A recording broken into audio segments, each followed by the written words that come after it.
In a way, do you feel like you sort of proved yourself to boxing fans in that you're young guy going against this guy who many thought was the best fighter in the entire sport?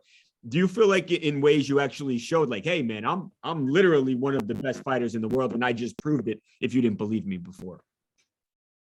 Yeah, absolutely. I definitely feel that, I prove I'm one of the best fighters in the world. Obviously, again, I'm not bragging about losing, but with the type of performance that I put on, I showed that with only 22 fights, I'm just right there at that level. And so, I proved that I'm one of the best fighters in the world with only 22 fights. And moving forward, I'm gonna be able to carry that experience with me and polish things up even more. So.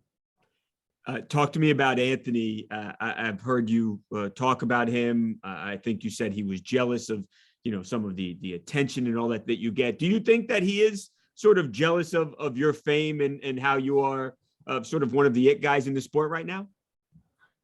I couldn't say for sure, but from the outside looking in, I couldn't understand any other reason that he would, say that he hates me. And then, reporters, they try to get a specific answer on why he does, and he can't really, name why he doesn't like me so much. Again, I've never really had any interactions with him. I don't talk with him. And so it just sounds like he's really concerned with, how I walk or how I can carry myself or conduct myself. Which I don't know why, because what I do shouldn't really, pertain to him and what he thinks of me. I don't think much of him. So, yeah, I think he is jealous. Did you get to watch his fight when you were preparing for your fight, obviously with Canelo that night in November? No, I didn't see his fight. Obviously I seen the ending and what happened, but I didn't see it while I was warming up. No.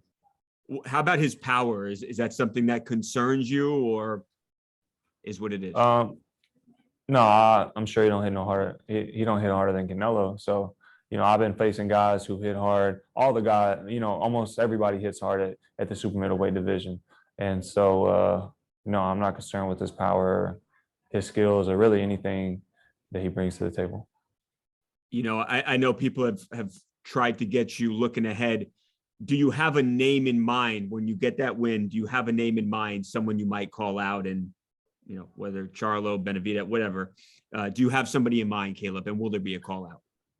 Well, just specifically pertaining to this fight, coming off of a loss, I've said this in other interviews. I could have got a sparring session of a match to come back, just get my feet wet, but I didn't want to do that. I wanted to get a big name. I wanted to get somebody who had done something in the sport. And Anthony Durrell, he's a former two-time world champion, and so this is a big fight, and it's a great fight for the fans. Just as you mentioned in the beginning, so I need to just focus on this fight, but I can show the fans that moving forward, that I want to get back to my winning ways and bring even bigger and better fights. And so, to me, this is my revenge tour of getting back at Canelo, getting to Canelo. So if I have to pick off one big super middleweight at a time until I get that, that's what I'm going to do. But right now, I'm focused on the task at hand.